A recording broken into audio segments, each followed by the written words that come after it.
Hello everyone, welcome to SILSTAP Teaching Exam and warm welcome to today's session. I'm Akansha ma'am और यहाँ हम पढ़ने वाले हैं CSIR नेट केमिकल साइंस की फाउंडेशन क्लासेस. ठीक है, ये हमारी सेकंड क्लास है और आज जो हमारा टॉपिक है that is acidity and basicity. Okay, so first of all I hope that I am clearly audible and visible to you, right?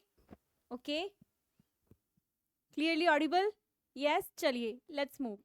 Now जो हमारा सेशन होने वाला है that is about chemical science में जो फाउंडेशन कंसेप्ट्स होते हैं, जो कंसेप्चुअल टॉपिक्स हैं, उन सब पे हमारे यहाँ पे यूट्यूब पे क्लासेस होगी.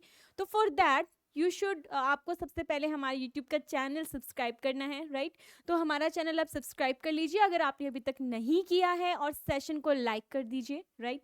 और इस सेशन को शेयर भी कर दीजिए so that more students can get benefit from this session, right? Okay, so एक इम्पॉर्टेंट अनाउंसमेंट मैं आप लोगों के साथ शेयर करना चाहती हूँ दैट केमिकल साइंस का जो हमारे यहाँ पे नया बैच स्टार्ट हो रहा है फ्रॉम 20 जुलाई. आप यहाँ पे इनरोल कर सकते हैं खुद को. डिस्क्रिप्शन में लिए हुए नंबर पे फ़ोन करके आप रजिस्टर कर सकते हैं. और यहाँ पे हमारा जो बैच स्टार्ट होगा that will start from 4 PM. It's an offline live batch. और यहाँ पे आपको जितना भी सिलेबस है complete with mock test and everything will be provided from us. Okay, so आपको यहाँ पे रजिस्टर करना है सो दैट आपको ये अपॉर्चुनिटी मिस ना हो. एंड बेल आइकन को प्रेस कर दीजिए so that you will get the notification for all our videos. Okay, now हमारा जो आज का टॉपिक है that is acidity and basicity. अब हम हमारा टॉपिक स्टार्ट करते हैं. तो यहाँ पे जो फाउंडेशन क्लासेस हम सिविल स्टेप चला रहे हैं, यहाँ पे हम लोग जितने भी केमिकल साइंस में जो कंसेप्चुअल टॉपिक हैं वहाँ वो हम लोग यहाँ पे डिस्कस करेंगे. ठीक है, अब क्या होता है कि जब हम पढ़ना शुरू करते हैं ना केमिकल साइंस के लिए, नेट एग्जाम के लिए, तो नेट है एकदम हायर लेवल ऑफ एग्जाम. वहाँ पे जो टॉपिक्स हैं वो हमें समझ में आए.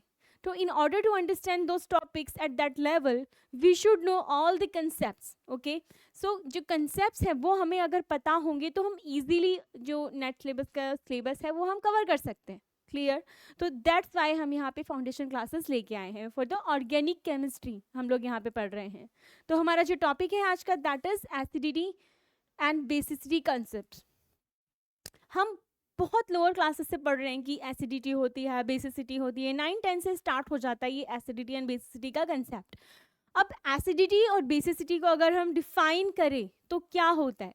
एसिडिटी बेसिकली हम बोलते हैं कि जो एसिड्स होते हैं वो क्या होते हैं खाने में, अगर हम उसे टेस्ट करते हैं तो जो टेस्ट में सॉर फील करते हैं दैट आर एसिड्स. और जो टेस्ट में बिटर टेस्ट करते हैं खाने में उन्हें हम बोलते हैं बेसिस. तो ये तो एक general common daily life definition थी. जब हम बात करते हैं for the organic chemistry, organic reactions में हम इन कंसेप्ट का यूज कैसे कर सकते हैं, ऑर्गेनिक रिएक्शंस में एसिडिटी एंड बेसिसिटी का कंसेप्ट कहाँ यूज आता है, जब रिएक्शन सॉल्व करते हैं, क्वेश्चन सॉल्व करते हैं, तो वहाँ पे एसिडिटी एंड बेसिसिटी का क्या यूज़ है for chemical science CSIR net exam. ठीक है, वो हम यहाँ पे 0 से लेके और टॉप तक हम लोग यहाँ पे समझेंगे. तो सबसे पहले to understand the acid and base chemistry, charge stability is a vital part. That means अगर हमें ये समझना है what is acidity, what is basicity, then we should know the charge stability. हमें पता होना चाहिए what is charge stability of any compound because that is directly related to acidity and basicity. Correct? So we should have an excellent understanding of what factors stabilize charges and what factors destabilize charges. देखिए, जो charges stabilization होता है that is कि आपको हमें क्या करना है, जो हमें चार्ज स्टेबलाइज कैसे हो रहे हैं, व्हाट आर द फैक्टर्स जो कि चार्ज को स्टेबलाइज करते हैं, इन सब की स्टडी अगर हम कर लेंगे, इन सब को अगर हम समझ लेंगे that then we can know that acidity और बेसिसिटी कैसे किस पर डिपेंड करती है. ठीक है, नाउ द फर्स्ट फैक्टर है what is atom, what atom is charge on, मतलब किस एटम पे चार्ज है ये उसकी स्टेबिलिटी को डिफाइन करता है. कैसे?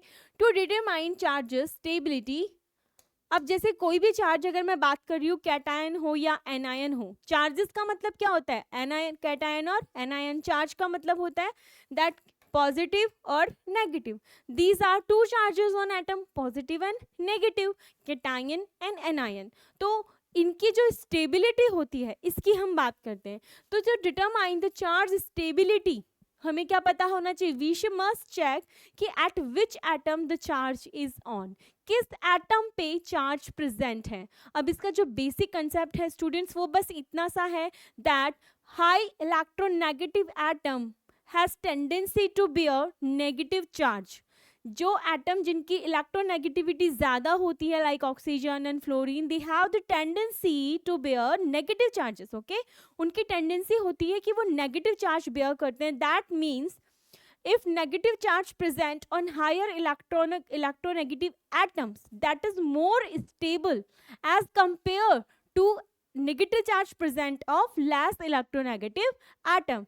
That's why we can say that, अब इससे हम क्या बोल सकते हैं, हम बोल सकते हैं that C negative is less stable then O negative.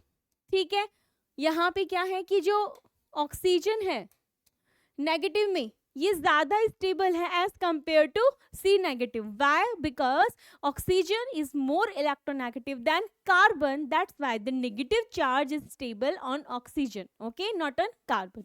सो वो हमारा जो पहला पॉइंट था that is described by this equation. Now there are two important trends, the electronegativity and the size. In order to determine, in order to understand the charge stability, the two factors that are more, these which are responsible, important factors, that is electronegativity का पता होना चाहिए and the size का पता होना चाहिए। ठीक है, the first factor जो हमें बोलता है is a much more strong effect that negative charge on sulfur more stable। मतलब यहाँ पे क्या हुआ, देखो मैंने आपको यहाँ समझाया कि देखो क्या होता है, देखिए सब लोग ध्यान से, दैट इन अ पीरियड, तो पीरियड में क्या होता है, हम लेफ्ट टू राइट जाएंगे। तो जब लेफ्ट टू राइट जाते हैं तो क्या होता है स्टूडेंट्स, आप जानते हैं that effective nuclear charge increases, Z effective increases and the size decreases. That's why electronegativity increases, होता है ना इंक्रीज, इलेक्ट्रोनेगेटिविटी इंक्रीज होता है। एंड जब हम पी ब्लॉक में लेफ्ट टू राइट जाता है तो जो पी ब्लॉक होता है उसमें जब हम ऊपर से डाउन यानी कि अप टू डाउन, जब हम ऊपर से नीचे आते हैं, अप टू डाउन आते हैं इन अ रॉ, तो वहां पे क्या होगा कि जब आप सेकंड से third period, fourth, fifth, six इस तरीके से नीचे आओगे तो एसिडिटी इंक्रीज होती है। क्या इंक्रीज होती है? एसिडिटी इंक्रीज होती है बिकॉज ऑफ साइज। तो यहाँ पे क्या है, जब साइज यहाँ पे इंक्रीज हो रहा है तो जो नेगेटिव चार्ज होगा दैट विल स्टेबलाइज, अकोमोडेट हो जाएगा पूरे मॉलिक्यूल के ऊपर। उससे क्या होगा कि वहाँ पे स्टेबिलिटी हो जाएगी चार्ज की। ठीक है, तो ये हमारा फर्स्ट पॉइंट हमें बता रहा था। Now the factor second that is resonance. if there is a resonance present at our negative charge compound, that means that would be more stable than without resonance structure. Let's see here, to see how resonance plays a role here, let's compare the acidity of the following two compounds. You can see here the two compounds are here, that first is carboxylic acid and the second one, this is carboxylic acid and this is carboxylate ion. यहाँ से H plus बाहर निकला तो ये बना कार्बोक्साइलेट ion, correct, पता है आपको। नाउ ये है क्या है, अल्कोहल है। ठीक है, अल्कोहल से H प्लस निकला तो यहाँ पे क्या बन जाएगा, इथॉक्सी ग्रुप। ठीक है, ये क्या है, इथॉक्सी यहाँ पे। ठीक है, या आप इसको बोल सकते हैं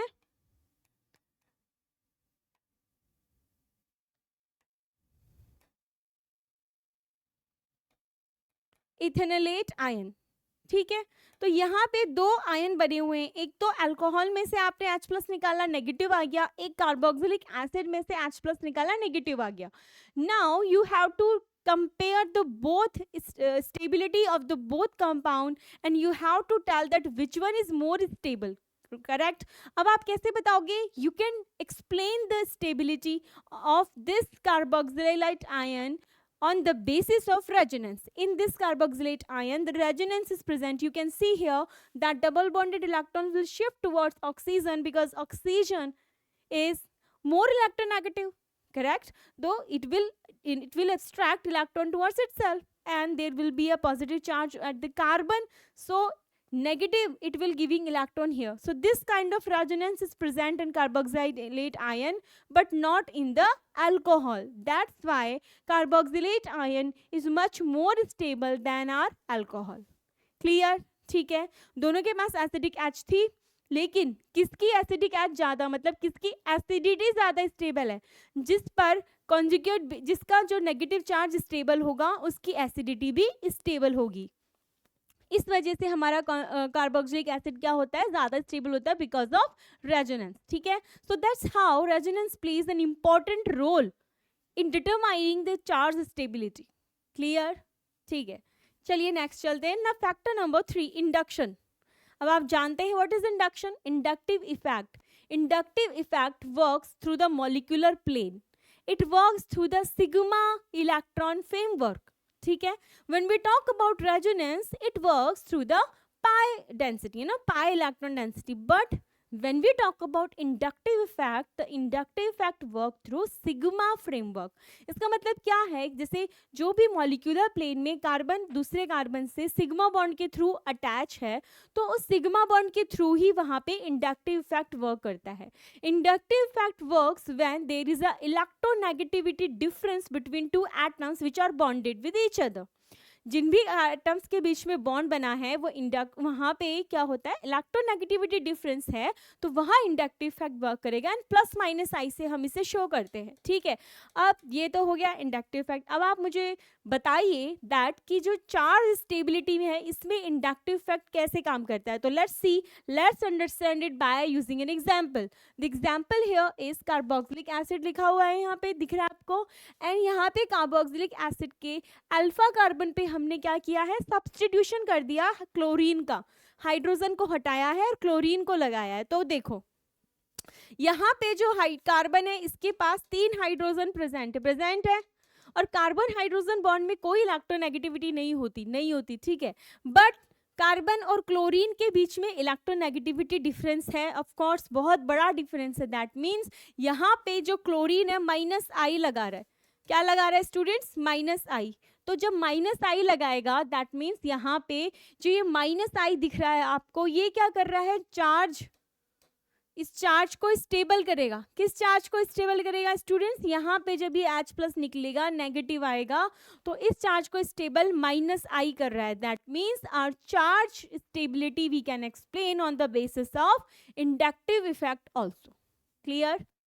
ठीक है, यही मैंने यहाँ पे लिखा हुआ है. You can see which compound is more acidic. ठीक है, कौन सा कंपाउंड ज्यादा एसिडिक है, इसको आंसर करने के लिए only way to answer that question is to remove the protons and draw the conjugate bases. ठीक है, आपको क्या करना है, जब भी आपको एसिडिटी का क्वेश्चन आता है कि बताइए ये इन दोनों कंपाउंड में कंपेयर करके that which one is more acidic.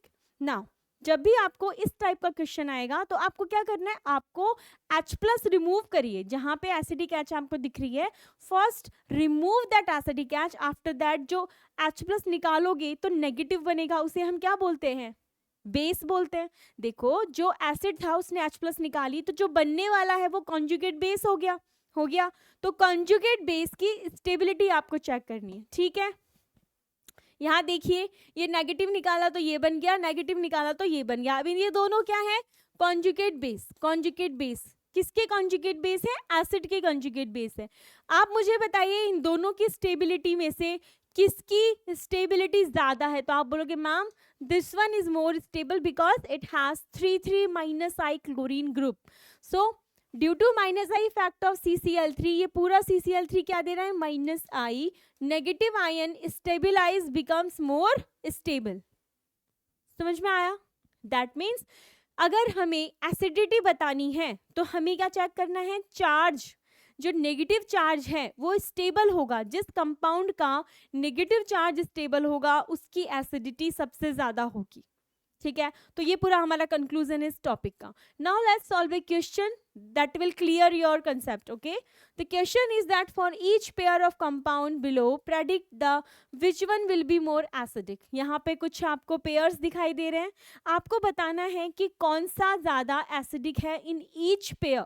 Okay, so let's start. अब देखो HI and HBr, इन दोनों में से ज़्यादा एसिडिक कौन है? तो आप बोलोगे मैम HI और HBr की अगर हम बात करें तो ऐसे होता है HF, HCl, HBr and HI. When we goes from fluorine to iodine, जब हम ऊपर से नीचे आते हैं तो अगर एसिडिटी बोलेंगे तो माइनस H प्लस करके देखो बच्चों, तो F minus, Cl minus, Br minus, I minus. जब हम ऊपर से नीचे जाते हैं then size increases, negative charge stabilize, that means acidity increases. ठीक है, ये समझ में आया? इसको याद कर लीजिए, लिख लीजिए कि जब हम ऊपर से नीचे आते हैं तो भी इनकी जो साइज है वो इंक्रीज होता है, तो जो नेगेटिव चार्ज है मॉलिक्यूल पे पूरा डिस्पर्स हो जाता है, अकोमोडेट हो जाता है, और वो रीजन होता है स्टेबिलिटी का. तो HI और HBr में दोनों में HI आयोडीन की साइज बड़ी होती है, that's why HI is more acidic then HBr. Clear? चलिए सेकंड में देखते हैं. सेकंड का है ये रहा, अमोनिया और H2O, इन दोनों में ज्यादा एसिडिक कौन है? अब ये थोड़ा कॉमन सेंस वाला क्वेश्चन भी है और ये हमें पता भी है कि अमोनिया एक बेसिक नेचर का होता है, it has a basic nature, तो ऑफ कोर्स इसकी एसिडिटी तो H2O से कम ही होगी. And H2O has a acidic hydrogen because H2O में जो हाइड्रोजन है that is connected to oxygen. Oxygen is more electronegative than nitrogen. तो as compare to nitrogen and oxygen, जो ऑक्सीजन से कनेक्टेड हाइड्रोजन है that would be more acidic. Clear?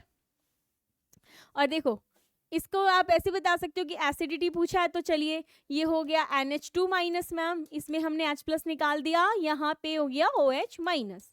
अब इन दोनों में से कौन ज्यादा स्टेबल है? तो हमने पढ़ा है चार्ज स्टेबिलिटी. चार्ज स्टेबिलिटी के आप क्या देखोगे कि चार्ज किस एटम पे प्रेजेंट है. चार्ज अगर हायर इलेक्ट्रोनेगेटिव एटम पे प्रेजेंट है that would be more stable. Clear? ठीक है, तो यहाँ पे ये हो गया. नाउ इन थर्ड में हमें क्या करना है? H प्लस निकालना है. सब में नेगेटिव स्पीशीज की स्टेबिलिटी चेक करनी है. तो यहाँ निकालो, यहाँ बन गया माइनस NH, यहाँ निकालो S माइनस बन गया, इसको हटा दो. ठीक है, तो इन दोनों में सल्फर की इलेक्ट्रोनेगेटिविटी नाइट्रोजन से ज़्यादा होती है, इस वजह से उस पर जो नेगेटिव चार्ज है मोर स्टेबल है, तो मतलब इसकी ज़्यादा एसिडिटी है. नेक्स्ट देखिए बच्चों, CH3SH एंड CH3O. तो यहाँ पे CH3S माइनस हो गया, CH3O माइनस हो गया. This one is more acidic in the nature and the reason is same. मैं भी आपको सारे रीजन बता चुकी हूँ, इसलिए दोबारा मैं यहाँ पे एक्सप्लेन नहीं करूंगी. ठीक है, अब यहाँ पे देखो ये क्या है, आपको ट्रिपल बॉन्ड दिख रहा है, इज एन एसाइटिलीन. अब यहाँ पे एक हाइड्रोजन प्रेजेंट है, अगर उसमें हाइड्रोजन को निकाल दूँ तो माइनस आएगा, यहाँ पे निकाल दूँ हाइड्रोजन तो नेगेटिव आएगा. अब एक नया कंसेप्ट आ गया कि sp hybridized orbitals, sp hybridized atoms are more electronegative than sp2. इसे भी आप लिख लो, यहाँ पे लिख सकते हो that sp hybridised sp2 and sp3. ये किसका ऑर्डर लिखा है मैंने बच्चों? इलेक्ट्रोनेगेटिविटी का.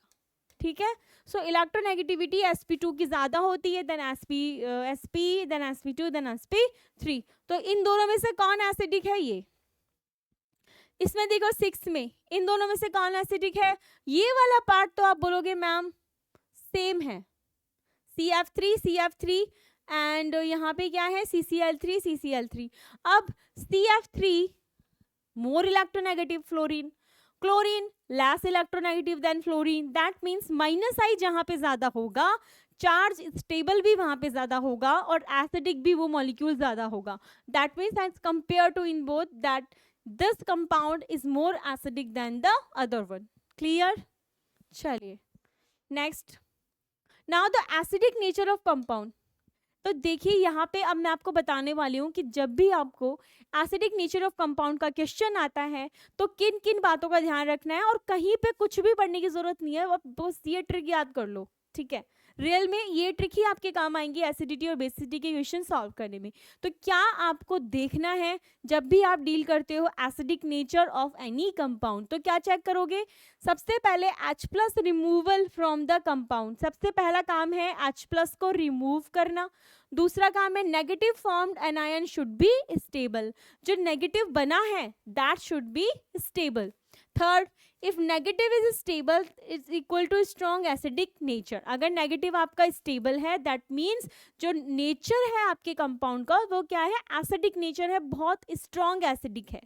So we can say that as the stability of the charge ion increases, acidity also increases. Clear? Okay, चलिए. Now देखो ये मैंने कुछ फॉर्मूलाज यहाँ पे लिखे हैं.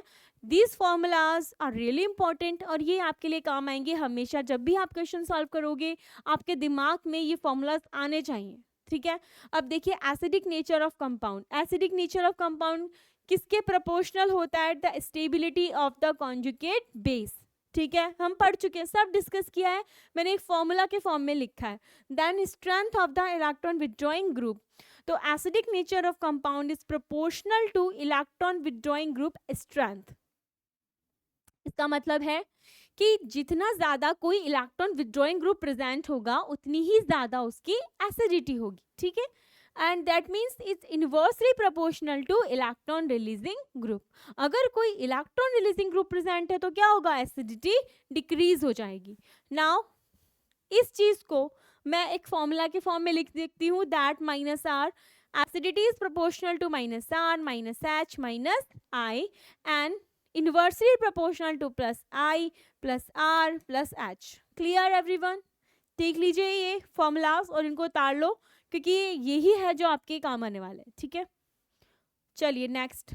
अब acidity in terms of H and pH. अब जो एग्जाम में क्वेश्चंस आते हैं वो आपसे पूछता है that what is the pK of the given acids, what is the pH of the given acids, what is the K of the given acid, write the pH decreasing order, write the increasing order of K. तो ये जो सारी चीज़ें हैं ये हम इस formula से समझते हैं.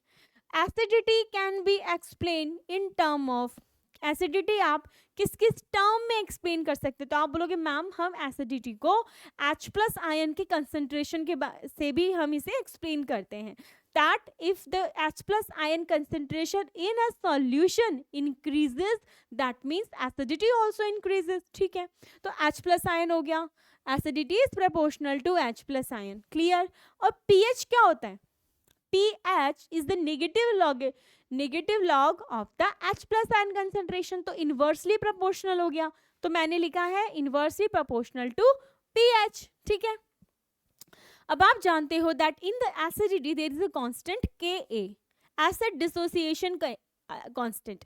When the value of Ka increases, the acidity also increases. So here acidity is proportional to Ka and inversely proportional to pKa. Clear? ठीक है, अब Ka तो हमें पता है क्या होता है, pKa क्या होता है? Negative log of the Ka, वो इन्वर्सली प्रोपोर्शनल हो जाएगा. क्लियर? इसी तरीके से अगर मैं इस एसिडिटी को OH के टर्म में लिखना चाहूँ, OH माइनस आयन क्या है? बेसिक आयन की कंसेंट्रेशन. तो ये क्या होगा? देखो कुछ नहीं है, बहुत सिंपल है. अगर H प्लस के कम प्रोपोर्शनल है तो OH माइनस आयन के कंसेंट्रेशन के इन्वर्सली होगा ना. अब यहाँ पे आपने जो ये प्रोपोर्शनल लिखे हैं इसका उल्टा कर दोगे. कैसे? OH के इन्वर्सली प्रोपोर्शनल हो गया तो POH के क्या हो जाएगा? प्रोपोर्शनल. KB के इन्वर्सली प्रोपोर्शनल होता है तो PKB के क्या हो जाएगा? प्रोपोर्शनल. देखो एग्जाम में आपसे अगर वो एसिडिक कंपाउंड्स देता है और वो समटाइम्स क्या पूछता है आपसे पूछता है कि बताइए इसका POH कितना है ना? वो बोलेगा बताइए इसका KB कितना है, PKB कितना है. अब आप सोचोगे ये बेस तो दिया ही नहीं है, लेकिन बेसिक टर्म्स यूज करके पूछ रहा है. तो आपको ये वाला चार्ट, ये वाले रिलेशंस याद रखने हैं और आपको पता होना चाहिए कि आप ये कैसे निकालोगे, और मैं आपको वो बता चुकी हूँ. क्लियर? चलिए अब हम एक क्वेश्चन सॉल्व करते हैं जो कि ये कंसेप्ट को क्लियर कर देगा. राइट डाउन इंक्रीजिंग पीके. आपसे पूछा है increasing pKa order for the following compounds. ठीक है, तो इस टाइप से वो आपसे पूछता है. अब आपको कैसे सॉल्व करना है एवरीवन? देखो जब भी आपको इस टाइप के कंपाउंड्स दिए जाएंगे तो you have to write the effect down. उनके नीचे आपको उनके इफेक्ट लिखने. इफेक्ट क्या मतलब? जैसे ये जो OH है यहाँ पे ये फिनॉल है. क्या है? फिनॉल. और फिनॉल एक एसिडिक कंपाउंड होता है, और अगर एसिडिक कंपाउंड का मतलब है OH को निकाल दो तो यहाँ पे क्या आ जाएगा? नेगेटिव. और जब भी किसी एटम पे नेगेटिव चार्ज है तो वो स्टेबल कब होगा, जब आप उस पे इलेक्ट्रॉन विड्रॉइंग ग्रुप्स लगाओगे, ठीक है। दैट मीन्स फिनॉल की acidity is proportional to electron withdrawing group. अब ये तो सिंपल फिनॉल है, इसके नीचे मैंने डैश कर दिया, ठीक है, क्योंकि इस पे कोई सब्सटीट्यूएंट नहीं जुड़ा है तो किसी का कोई इफेक्ट ही नहीं है। इधर आ जाओ, OR is a plus R group, मतलब ये क्या करता है, ये एक प्लस आर शो करता है, तो यहाँ पे हो गया प्लस आर, ठीक है।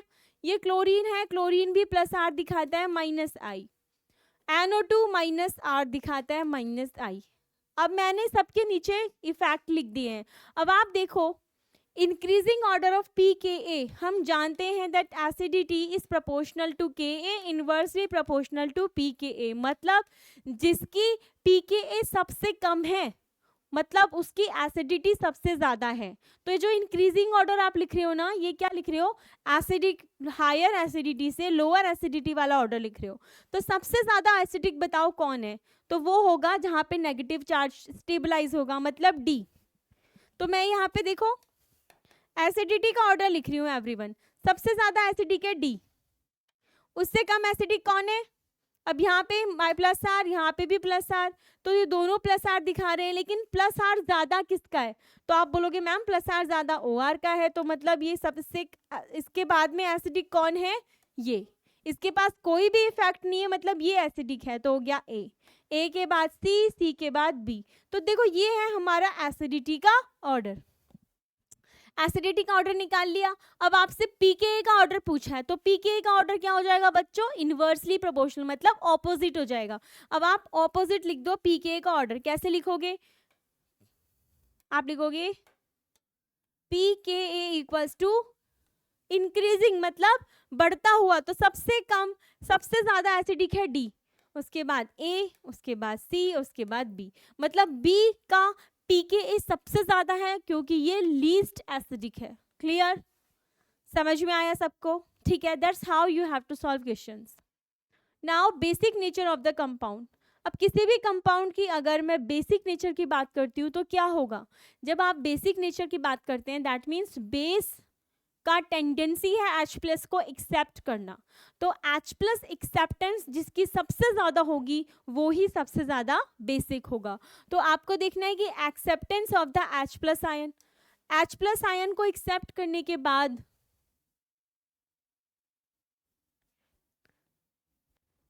हो गया,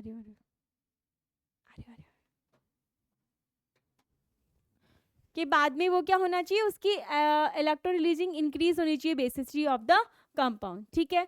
तो देखो इसमें आपको क्या करना है, इसमें आपको इलेक्ट्रॉन रिलीजिंग ग्रुप के प्रोपोर्शनल होता है, basicity is proportional to OH- ion, inversely proportional to POH, ठीक है, proportional to KB, inversely proportional to PKB, ठीक है, इस टाइप का आप लिख लेना। नेक्स्ट ये देखो क्वेश्चन है हमारा, इसको हम सॉल्व कर लेते हैं। यहाँ पर आपको बेसिक नेचर बताना है, तो जैसे पहले सॉल्व किया था, ये NH2 एनिलीन है, इसका कोई वो नहीं है, यहाँ पे +R है, यहाँ पे +H है, यहाँ पर -R है। तो सबसे ज़्यादा बेसिक क्या होगा, decreasing order of basic strength, सबसे ज़्यादा बेसिक हो जाएगा B, उसके बाद क्या हो जाएगा C, उसके बाद A और उसके बाद D। तो ये हो गया हमारा ऑर्डर। क्लियर, ठीक है। तो आई होप कि आपको ये समझ में आया हो, और हमारी क्लास यहीं तक थी। अगेन हमारा जो बैच है 20 जुलाई से स्टार्ट हो रहा है, आप लोग एनरोल कर लीजिए, रजिस्टर कर लीजिए। इसका डिस्क्रिप्शन जो है वो लिंक आपको डिस्क्रिप्शन में दिया हुआ है सब चीज़ों का, कोई भी इन्फॉर्मेशन आपको चाहिए तो आप डिस्क्रिप्शन से ले सकते हैं, ठीक है। I will meet you in the next class, till then all the best and prepare for the best, bye bye.